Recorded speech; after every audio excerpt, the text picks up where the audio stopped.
Hello, Future Hey. Bestsellers. We are super happy to see you guys today. I literally rolled in here like 1 minute till 11.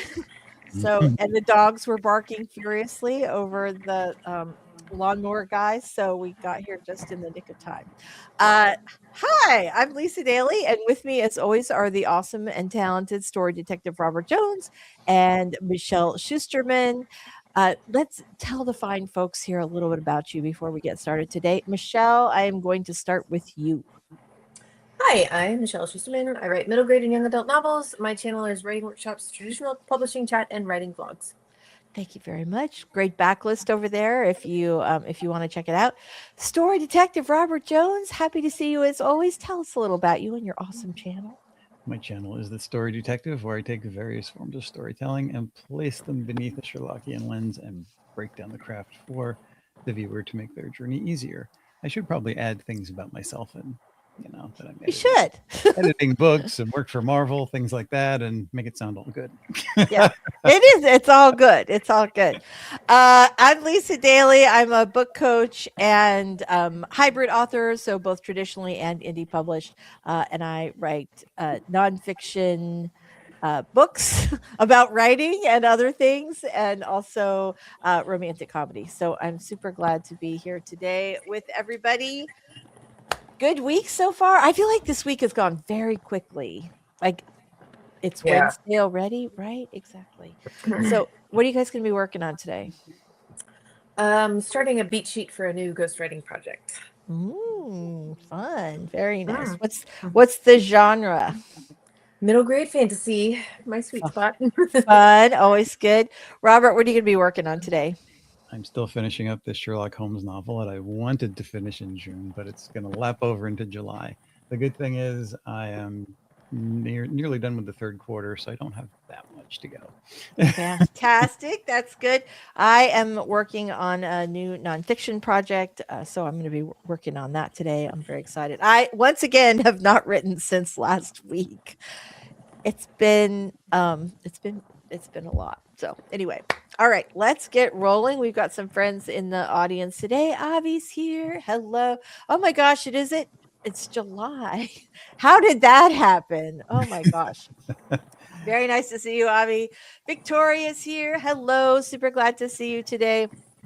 All right, guys. Well, while we are I have a little piece of okay. I have like a little tiny piece of hair. Okay, I got it. Thank you. Thank you for your patience, everyone. All right, let's go ahead and get started with our very first 5-minute warm-up sprint. Dun, da, da. And we will use that 5 minutes to get your big vat of caffeine. If you like that, open your document, get yourself, ready for today, ready to really rock it when we come back for our 20-minute sprints. So here we go, 5 minutes up on the clock, and we'll see you back to chit chat in just a few. Starting in 3, 2, 1. Let's do it.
All right, we are back.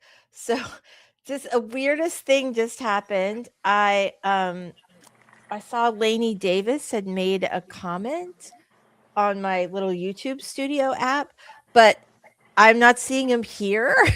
And I'm really like, I don't know what happened. I feel like our poor Lainey is like missing in the ether somewhere. Oh no. I know, it's kind of odd. I messaged her back to see, like, are you watching? Like, can you see us?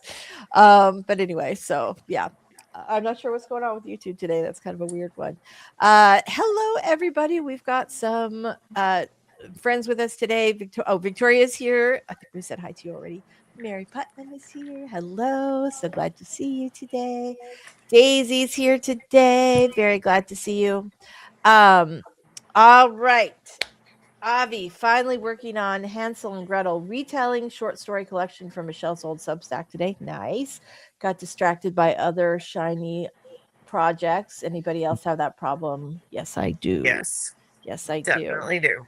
Yeah. Daisy got a notice about renewing Michelle's Substack membership. Very nice. Love Hansel and Gretel retellings, right?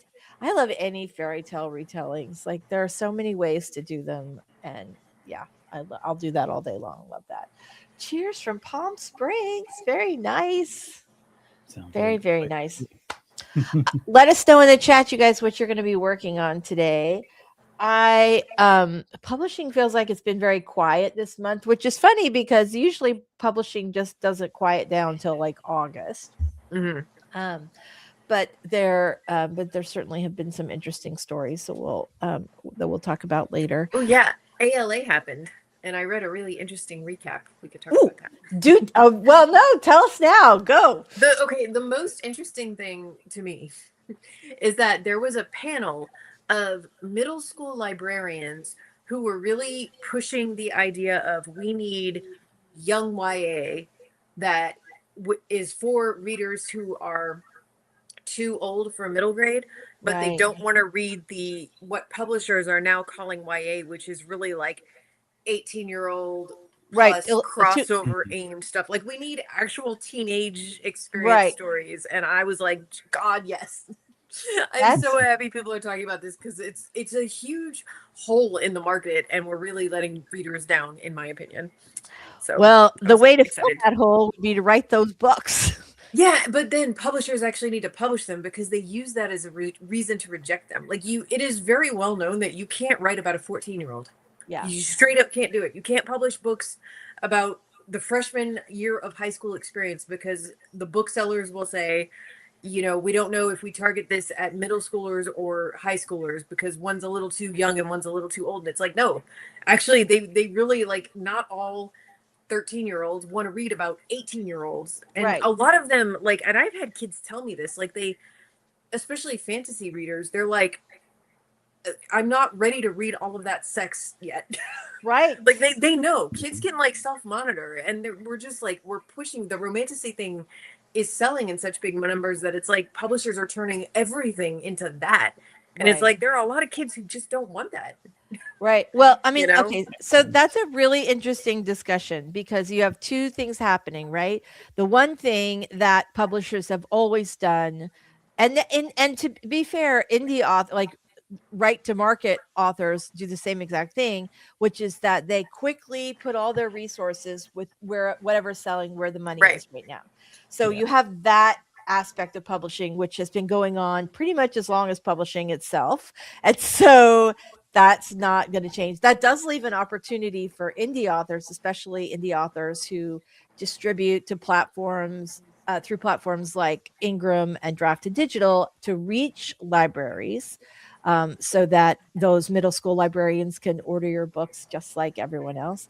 And so the other kind of, great little marketing nugget that's in there is that there have been plenty of authors who adopted a, hit them where they ate strategy. I don't remember I think that's a baseball quote, but I don't remember who said it. But basically the thing is where the outfielders are not, that's where you hit the ball.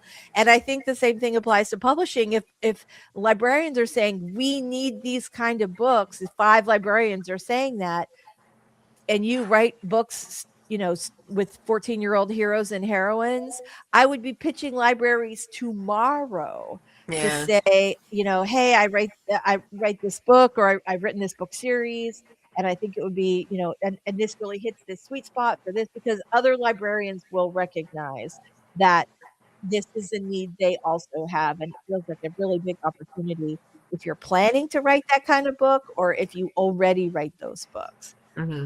It just makes me think about Charlene Harris continuing to write vampire books, even when all the publishers were like, we don't want fantasy.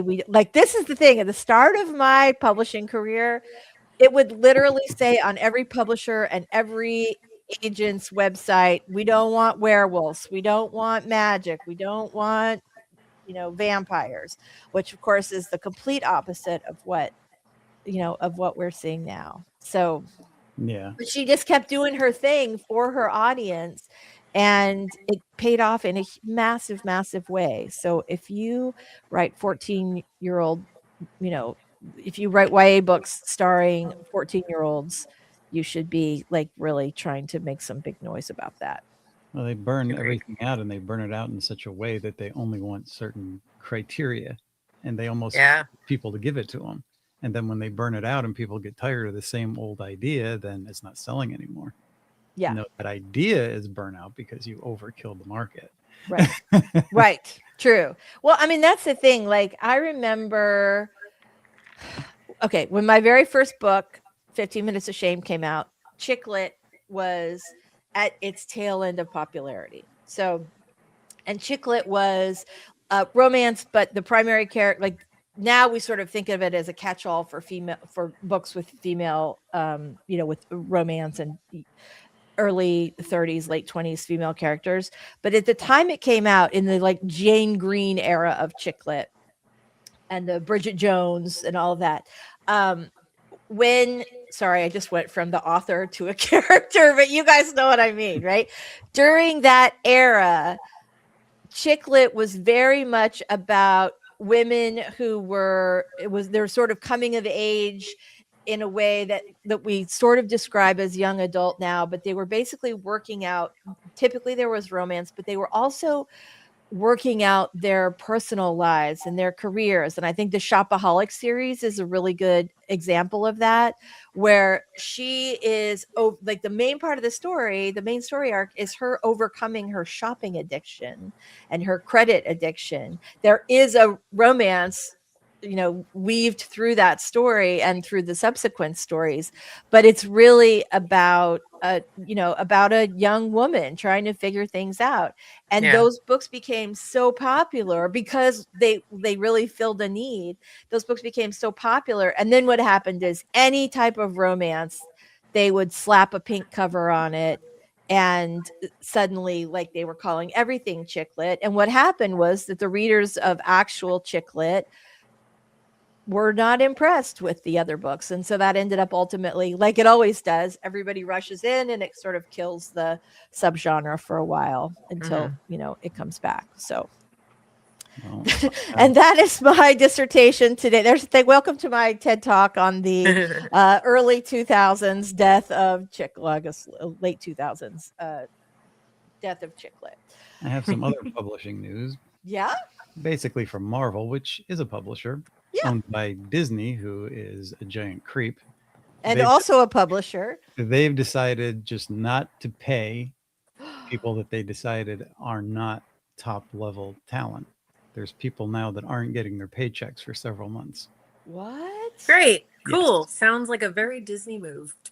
Can you imagine working for a company and you're just told not to put these people's pay vouchers through? No. Honestly, no. Yet they are. So that's where we are in that little shebang. That's the move of a sketchy small publisher. Yeah, exactly. Yeah. It makes it look like they're kind of in trouble, and they should be technically.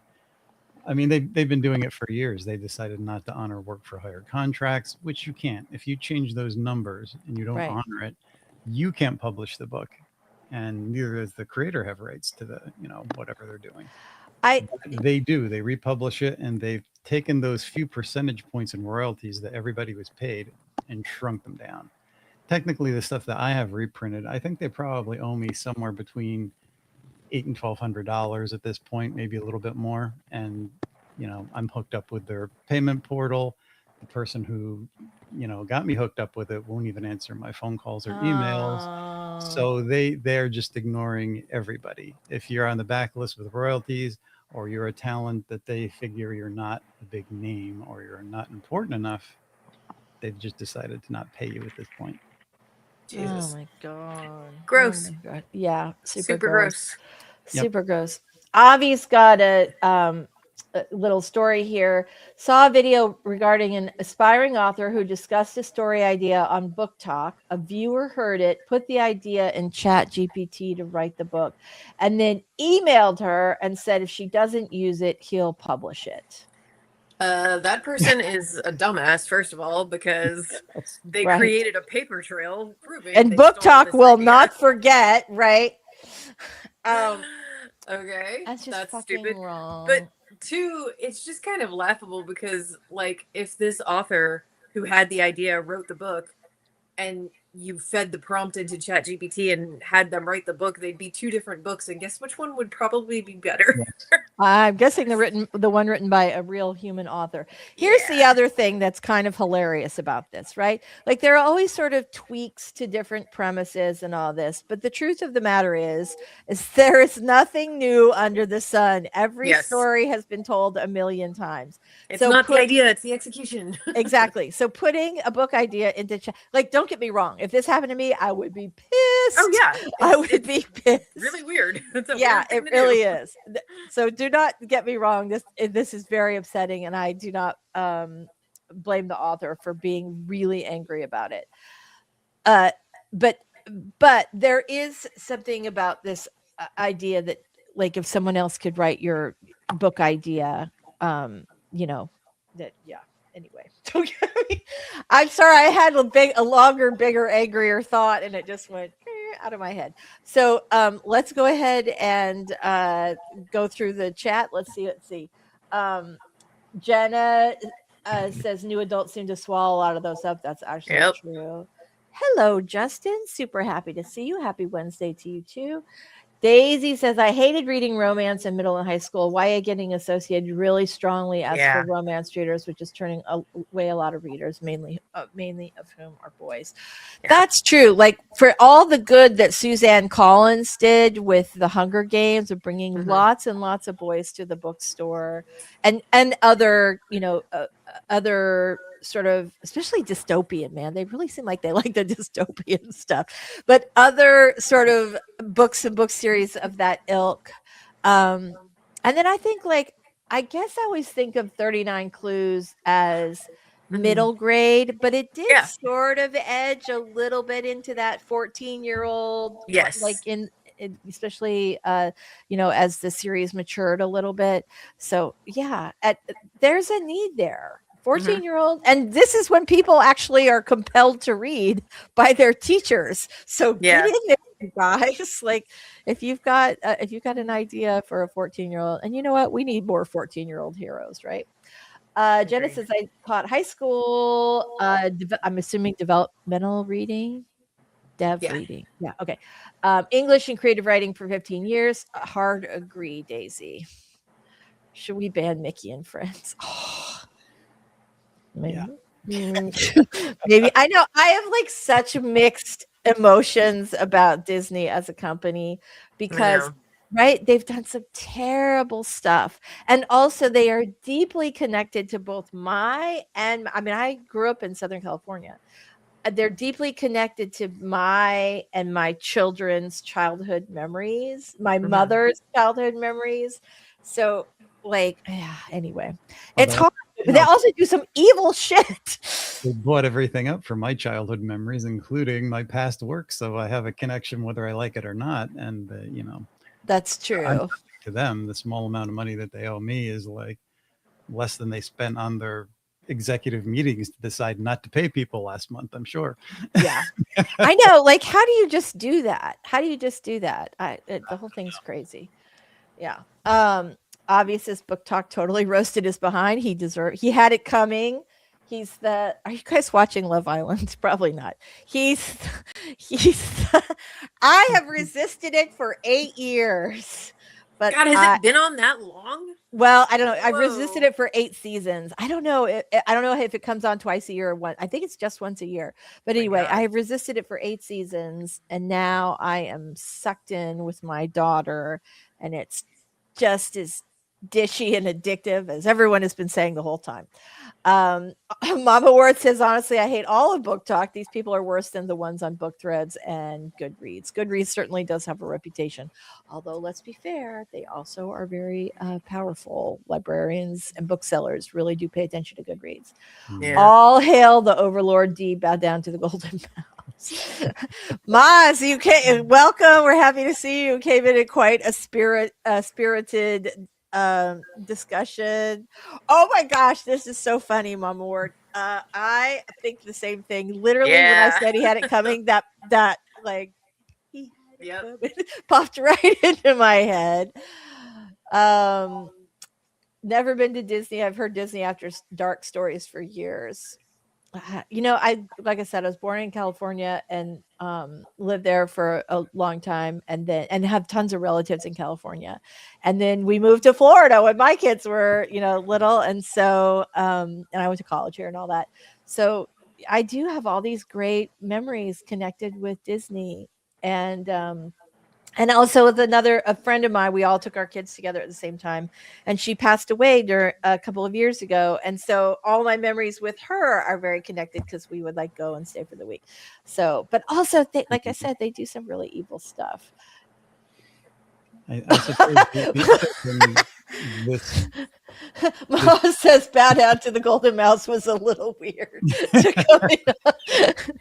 Yeah. We were just talking. So, Moz, let's catch you up. We were just talking. Robert was telling us about how Disney and Marvel, by way of Disney, have just decided to stop paying some of their contractors. Like, they've just decided they're not doing that. So, which, if you're below a certain level and not important to them, I guess, some people haven't been paid for several months.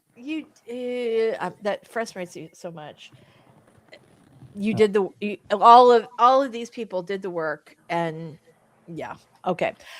Let's do a nice palate cleansing Disney free writing sprint, shall we? Let's find oops, I just got there we go. All right, here we go, everybody. We are going to get started with 20 minutes on the clock. If you came in later and you haven't told us what you're working on today, go ahead and drop that in the chat.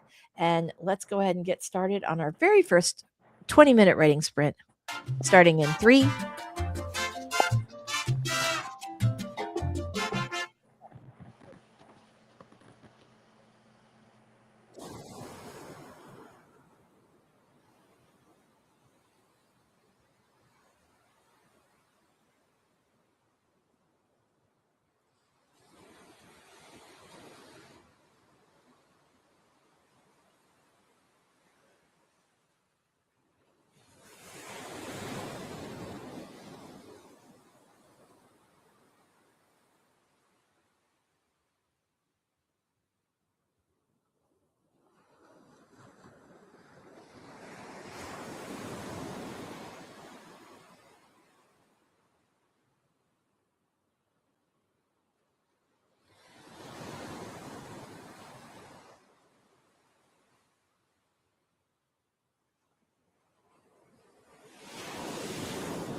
All right. How did everybody do on that first sprint of the day?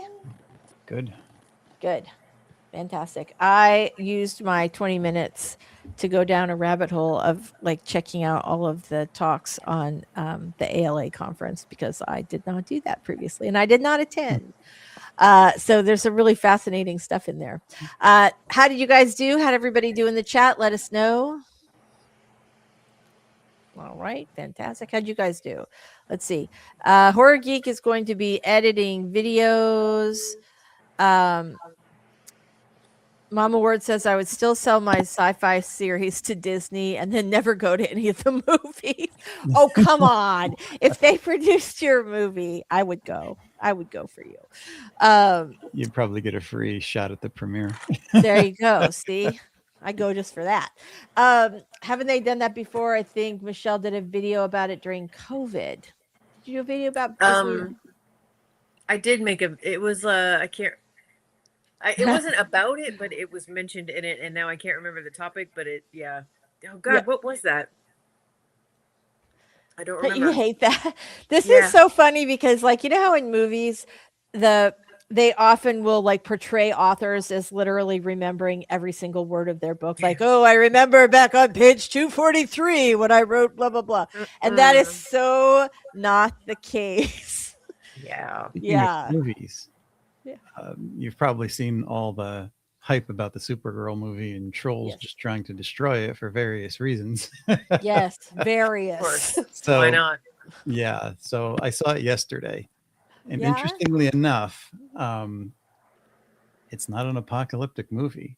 The villain still isn't great, but he actually serves a purpose because he kills this girl's family and she loses her people, much like Supergirl lost hers in the whole destruction of Krypton. So eventually, reluctantly helping this girl, she works out her own problem. So there is actually an emotional arc. Is it an A-list movie? No, but for a superhero movie, it has some things that's been greatly lacking in probably the last dozen superhero movies I've seen.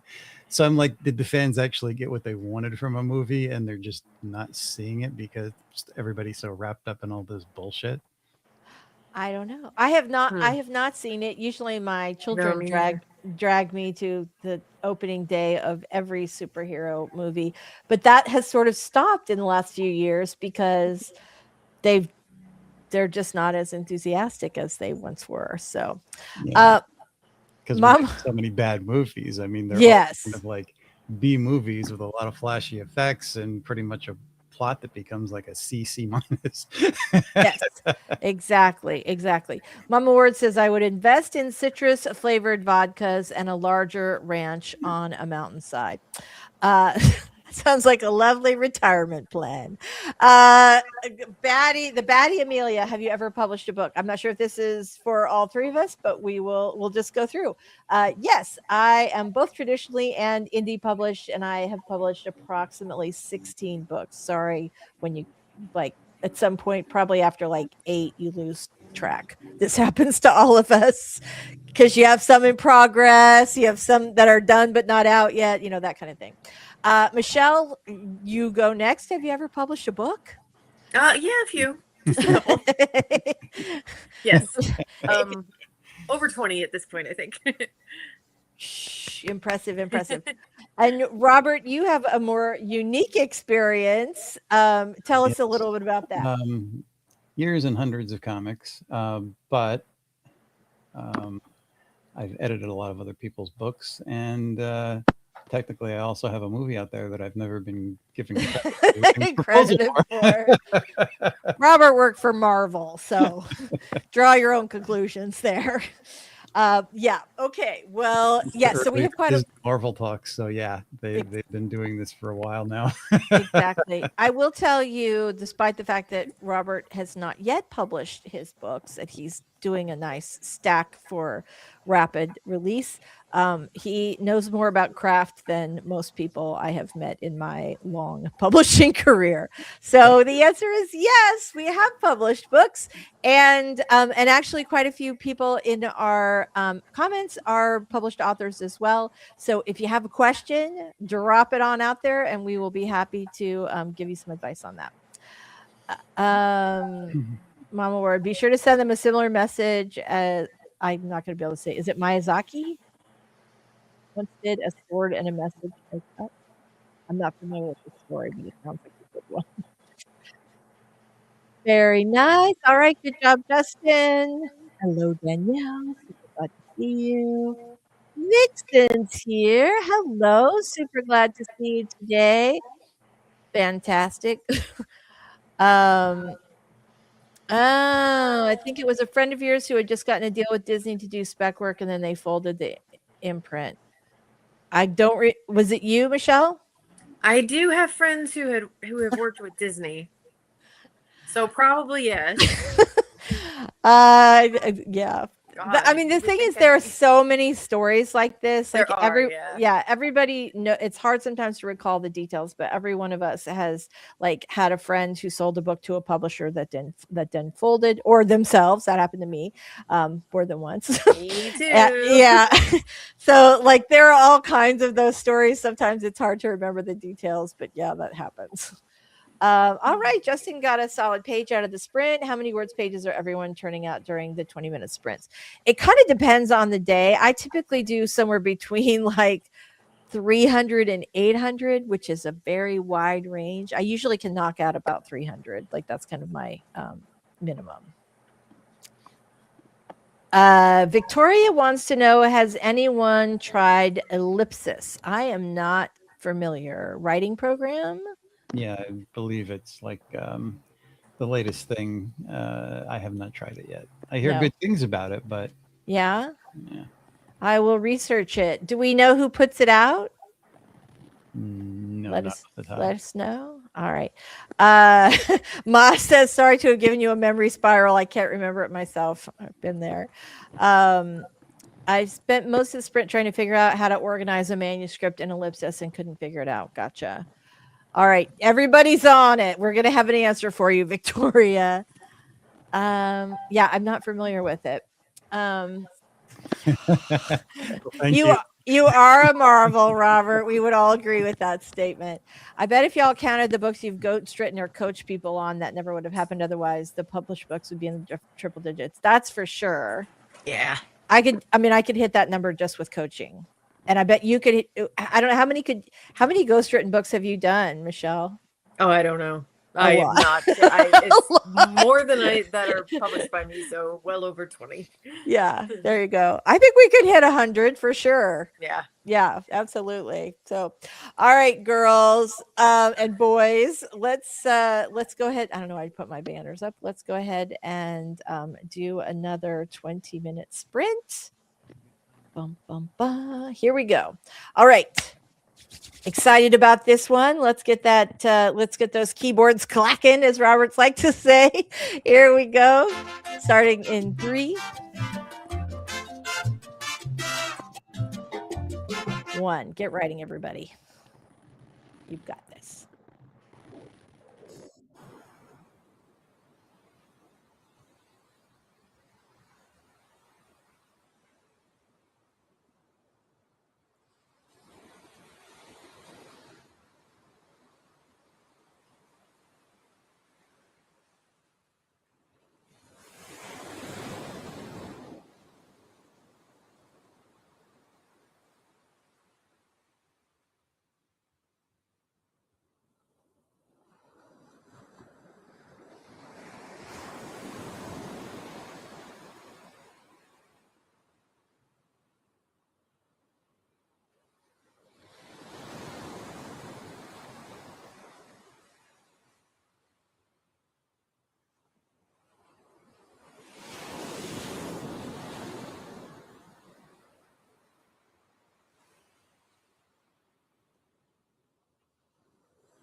All right. Let's see what we've got here. Fantastic. How did everybody do on that last sprint? Let us know in the chat. Oh, sorry, I got the video going again. All right, fantastic. Looks like we've got some good comments. Dun, da, da. Danielle says, I've only 3 chapters in my book to write. That's fantastic. Great job. Yay. Oh, Justin's got some answers here regarding ellipsis. Do you have sections broken out in your outline section? You can title the sections, formatting them into headers, or you can shorthand by adding £sign in front of your title. Well, that's nice. Thanks for help, Justin. Appreciate that. Lainey is working on a critique swap with another author, so she has my work today, and I'm reading hers. Oh, I love that. Mm-hmm. Similar to Notion, uses Markdown shorthand to format and organize. So when I think of it like that, I go, like, sometimes Notion is I love Notion. I organize my business that way. It helps me concept. Like, it really does help keep my business straight. But I actually did a Notion template for my romance beat sheet, and I found that the different cards made it like more complex. It's essentially this. If I were going to try to take those different cards and format them into a single manuscript, it would be, I think, like the frustration that I used to have with Scrivener back in the day, where the compiling sometimes was a pain in the ass. Yeah. Everybody who used, like, I believe that they have worked that out, but that used to be like the thing that. Yeah, I didn't like that either. I mean, I laid it out where every chapter had a different heading, but then when I wrote in that heading, I had to go back to different areas to look up things, and it wasn't all in one document. So I ended up copying and pasting things into my word processor, and finally I was just like, is there a point to Scrivener here? Maybe I just Right. all in one document. Yeah, that's kind of where I eventually ended up, because I would like the card function. I always liked, like, the scene function. The challenge for me was, like, one, I sometimes felt like it was clunky to access all the different parts, and the other part of that was that I typically would end up doing paper index cards for my scene cards anyway, and so so it just ended up like not. I used it for years, but honestly, like, at some point I just went to Google Docs or Word, and of course now I want to get off Google Docs, because I do not like the idea that their AI is training on everything that we have in our drives. So but it's so helpful when you're collaborating with people. I know. Yeah, I don't know. Like, the only other one that's as good with collaborating is ButterDocs, but not everybody has that, and I don't think it's free anymore. So, yeah, I know. That sucks. Doing client work, Google Docs is still the easiest way to do it. All right. Do handwriting, with analog stuff. So I usually start every project with a notebook and a stack of scene cards, just because it helps me to write it out better if I got that delay between the writing and my head when I'm taking notes, and a lot of things come out that way. So when I'm just typing it and have to go clicking here and clicking there, I feel I kind of lose it. Maybe that's just me being I change formats. Like, if I ever get stuck, I'll stop working on a computer and start handwriting. And I just read an article the other day. I should have saved it for us. I just read an article the other day about how the physical act of writing versus typing activates all these different areas in your brain, where typing does not do it in the same way. And I found that fascinating, that, like, there's some different connection between that this mechanical versus this mechanical is different. That's why they say journaling is good for you, and why I got back to it last year and started doing it, because I thought it was a great way to start the day, just getting my thoughts out and down on paper. Morning pages, a staple for authors for many, many years. Jenna says food and rereading, editing book 6 in the mainline series to give it a fine polish. Look at you guys. Nice work. Justin's been a project manager for the past 6 years and have a lot of experience using Notion. Happy to help and optimize your workflows. Justin, you're awesome. Thanks so much. I will say, like, I do love it. It's been super helpful for me. I think because I'm so visual and so everything kind of spread out. Super, super helpful. Moss says, I love Scrivener's. It's very helpful to keep things in one place for me, but I used to write on receipts. So we've all been there, baby. We've all been there. I always start a series on paper. Love that. Yes, that is so true, Jenna. Mind body connection is more than we get it credit for always. Absolutely the truth. Mama Ward says, I write by hand, dictate, type. Yep. Ditto. I think mine is just coming from, doing art for so long. And I realized that creativity comes from within, and the tool that you hold in your hand is like your magic wand. Look at you. We need to put that on a little card somewhere. That's nice, Robert. I love that. Mama Ward says, I love Notion, but I found I was spending more time playing on Notion than writing, so I quit it. I can see how that can happen. It can be very addictive. Like, I've not been like, I used it for for PR clients, and I've used it and it's helpful in particular with client work, because like when I was doing more book PR, which I've sort of moved away from with the book coaching. When I was doing more book PR, if you're a small book PR person, like, one or two people versus like a big firm, the one thing that's really challenging to do is the sort of update reports that a lot of PR firms will do like once a week, because those reports take a really long time to create. And if it's just you, then you can spend your entire Friday not actually working, but just talking about the work that you did. And so one of the things that I loved about Notion, and this works for like projects that are just Lisa projects or projects that are client projects, is that I have like all of my deliverables in a Kanban board. And so my clients would always know, like, oh, this is in process, this has already been done, this hasn't been done yet, or I'm waiting on you for something. And it really did smooth out that process and allow me to eliminate those like Friday updates, which a lot of times ended up being like, yep, still waiting to hear from Oline. So yeah. Doing edits, I always have a legal pad, and I write like quick notes on every scene that I read, and then when I go back over it and I'm typing it, then I don't have to go over that long letter so often. If I'm typing it as I go and I've got this document, I'm going back and forth, and it seems like I save time to have that at a glance, where I can flip through, look at my notes, then compile my thoughts and type them out. Yeah, that's fantastic. I will say, I used to be a scribble on a notepad person, and I still am. Like, I am definitely somebody who takes physical notes and draws little doodles and things like that. But one change that I made a couple of years ago to keep from having I was always missing my, like, where did I put that? I'm looking for this notebook. That one thing that I do now is do all my notes in one notebook, so that I can just like look back to the day or the topic, and it makes things so much easier.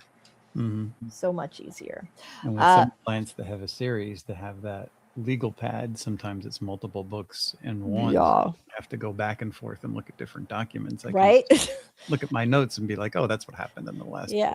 Or you could do like George R.R. Martin does, and just allow or Brian Keene, just let your fans create your wiki there. Love that. Avi says, love Scrivener corkboard mode for plotting and composition mode for drafting. Focus is hard for me. I totally get that. Those are two of my favorite features.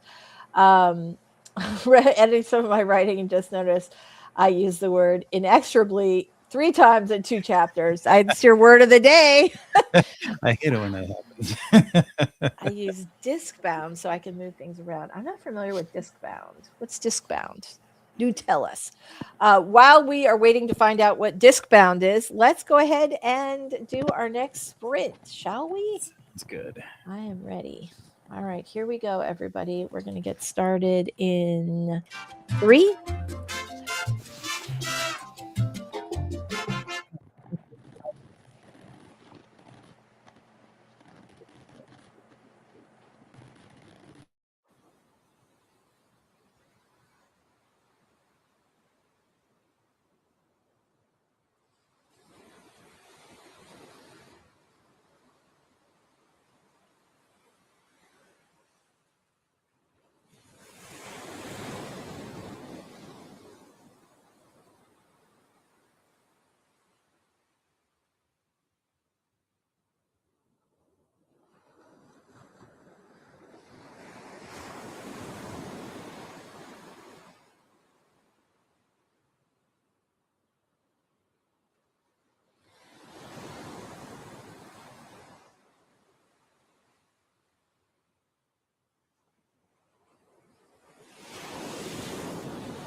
All right, we are back. Ooh, let me get rid of that.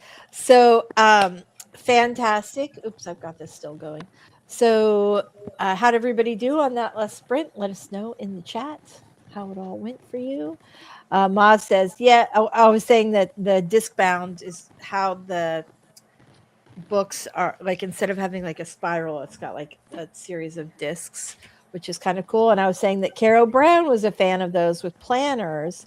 And Maz says, yes, planners and stickers, etc. And it occurred to me that we haven't done the boozy planorama in such a long time. It was such a fun thing. Oh, I yeah, hardly, remember that. yeah, right? We didn't get that much planning done, but it was always fun. So, yes, there you go. Danielle, I feel you. I had to like let one go because she was just too antsy, which is hilarious because she moved like 3 feet over and she's just laying right there on the floor. So, but she was like, I have to get off the ottoman right this second. All right, let's do the news, everybody. We have not, we don't have a lot of stories today, but there are a couple of them.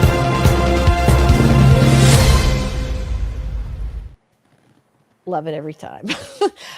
So story number one, Audible's new royalty model is set. And it sounds kind of at first look like it's going to be great news.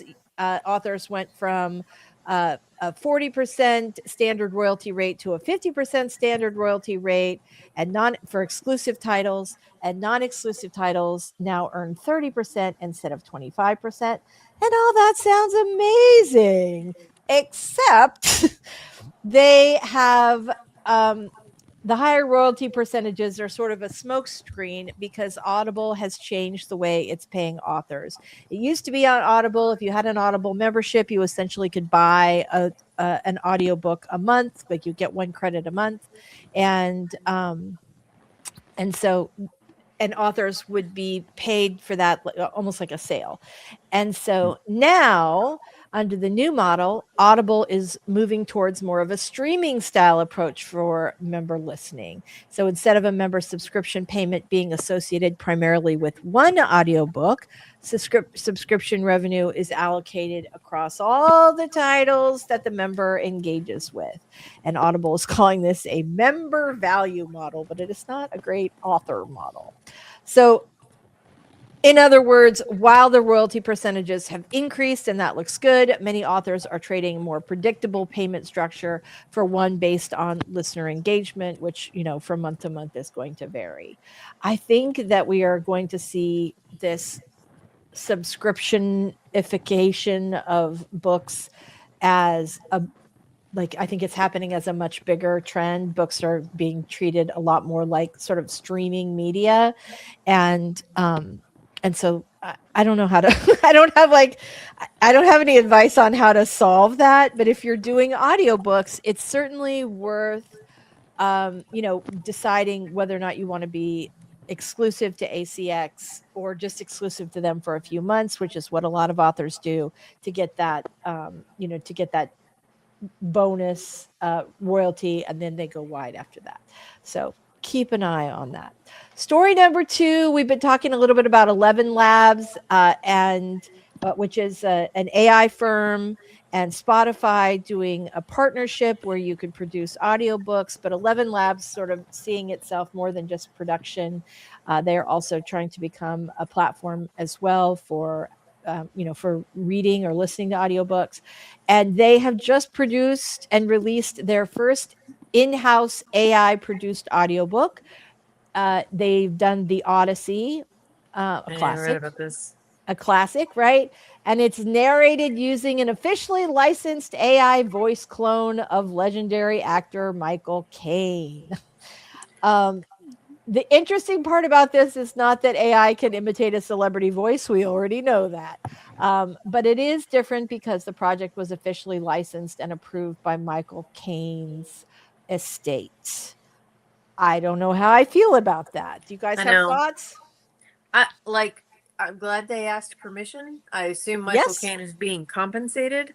Well, I think he's dead, but his relatives are. Oh, is Michael Caine dead? I think he is. I think he's dead. If they're dealing with his estate, I guess that usually means they're dead. Yeah. Is he? Now we have to check. Somebody do a quick Google search and see if he's dead. I know it's with his estate that they made the deal. So Yeah. that would be why they probably did it, if they're looking for some extra revenue or whatever. He's alive. He's 93 years old. Okay. Why is his estate? Does he have Alzheimer's or something? That is a great question, and I really hope not, because that would make this a little dark. Right. This would be, yeah, this would be, yeah. Okay. Interesting. I thought the whole thing was fascinating in that they said his estate had, like the news release was that his estate had approved it. So that makes me now concerned for Michael Caine's health. We shall dig deeper into this story. Story number 3, I thought was really interesting. The Guardian did a piece on Australian book publishing, and in particular, the Australian publishing industry, asking whether or not publishers like big 5 trad publishers are trying to release too many books too quickly. They have borrowed quite a lot of their strategy from successful indie author strategies. One of those things is rapid release, and a lot of editors, publishers, booksellers, and authors are arguing that a more compressed production schedule can leave less time for editing, marketing, publicity, etc. And there is some truth to that, right? One of the authors that was featured in this story had her book from the time she turned into her manuscript to publication date was 4 months. That is practically crashing the book. I mean, 4 months is not very much time. And just for reference, if you're going to pitch Publishers Weekly to include your book release, the minimum lead time is like 5 months. They say 4 months, but I have literally never seen a book that has been covered with less than 5 months ever in my many, many years of book publicity.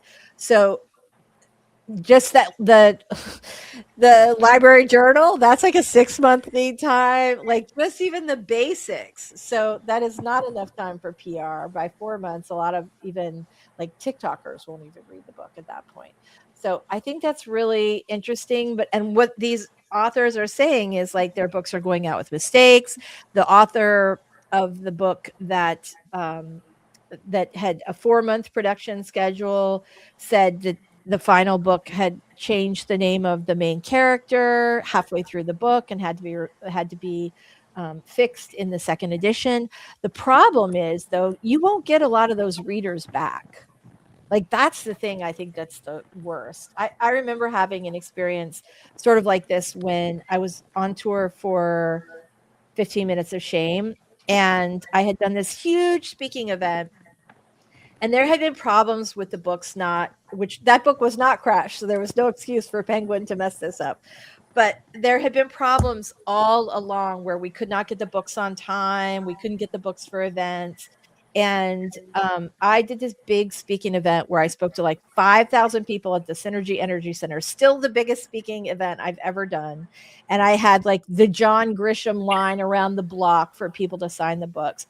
And then as soon as I was like on the plane on my way home, I started getting all these messages from readers who had waited in line for me to sign their book saying 60 pages of the book were missing.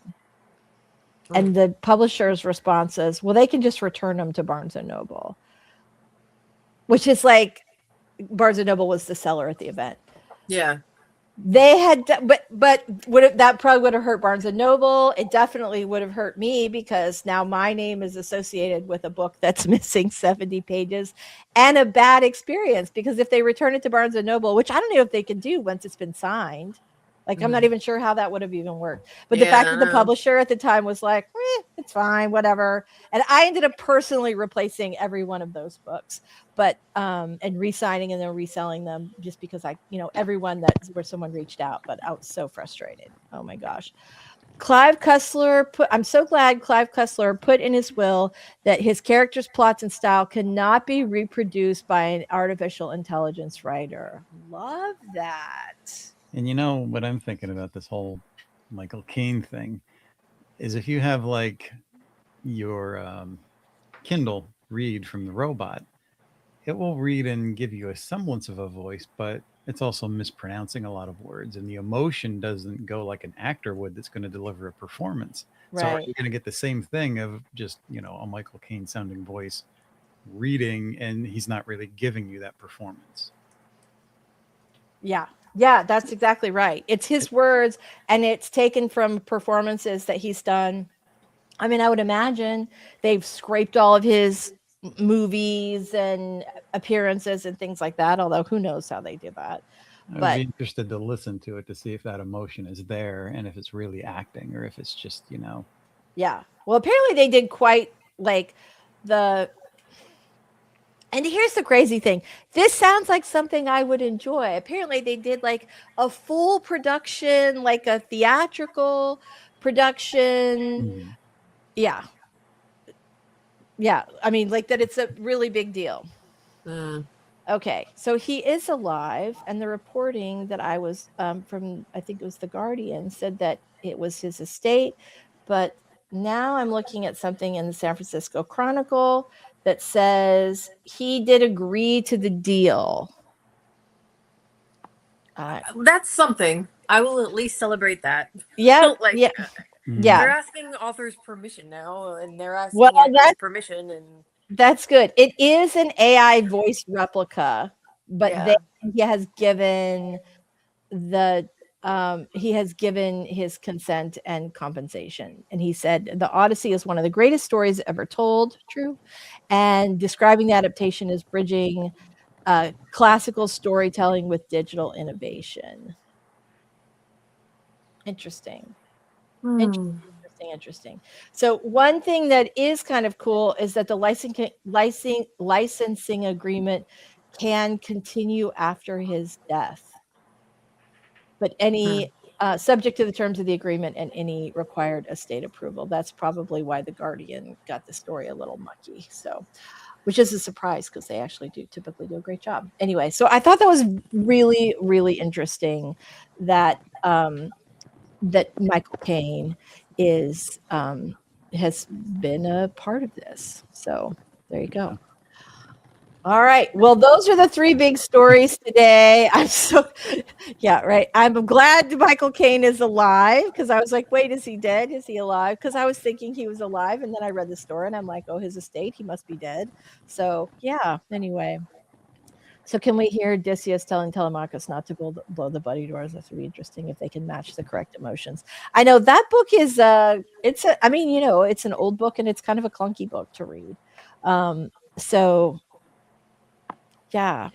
Well, yeah. So I think that is, part of what they're talking about. I think it's fascinating. I think it's absolutely fascinating. I'm glad he's being paid and that they're not just doing this after the fact, like, oh, all dead actors are fair game, or that the studio's not doing you know what I mean? Like they're not providing that, although who knows? I'm So, wondering what they paid him, yeah. as close to what he would have made if he actually read it. For him to be able Yeah. to and say, okay, well, I'm going to get paid and I don't have to read the bloody thing. That's fine. Right. I know. Well, I imagine, well, this is the thing. I can actually see how this could be really lucrative for well-known actors. I think the challenge is that, like, I don't know if this is happening in real life, but I imagine it is. Like, there have been all these shows that sort of introduce this idea of, like, young actors getting work where essentially they're scanned, their voice, their bodies, all this, and that they're planning to use them later for AI work where they won't be compensated. They're compensated when they're young, broke, desperate, right?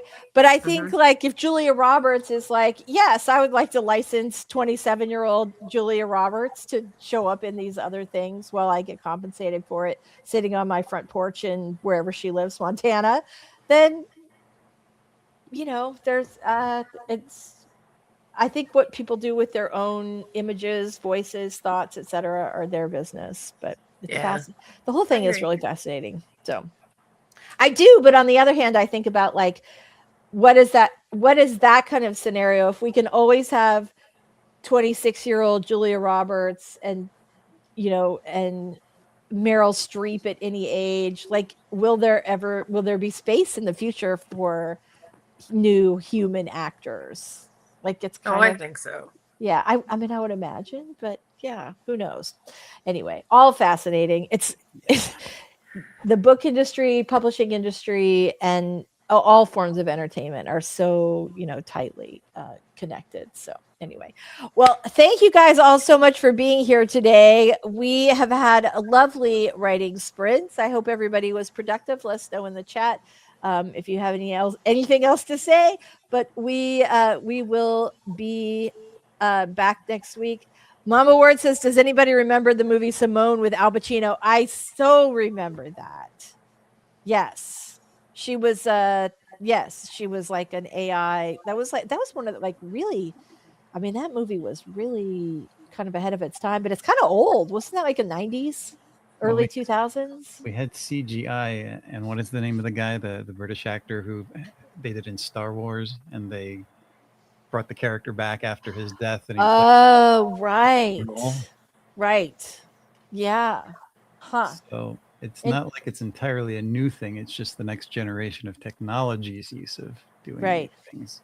Right. Totally remember that. Mama Ward says, from what's happening in Chinese cinema where they're replacing all the extras with AI, we're not far behind. 2002 for that movie. So 24 years ago. Whew, that's a crazy one. All right, everybody. Thank you so much for being here this week. We will see you all next week. Have a great, happy writing week. Bye, everybody. Bye.